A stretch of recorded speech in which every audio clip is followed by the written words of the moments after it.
発注意。ゼロ距離でくしゃみをされてしまったらホストはどんな反応をする？ごめんなさい、くしゃみ顔にかけちゃった。大丈夫？俺らのこと噂されとんじゃね？かもしれないね。ごめんなさい、くしゃみ顔にかけちゃった。俺にくしゃみするってことは俺の妃になることだよ。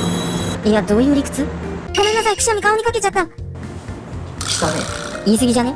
ごめんなさい、くしゃみ顔にかけちゃった。これで君と俺は濃厚接触だね。コロナ感染したらちゃんと報告します。ごめんなさい、くしゃみ顔にかけちゃった。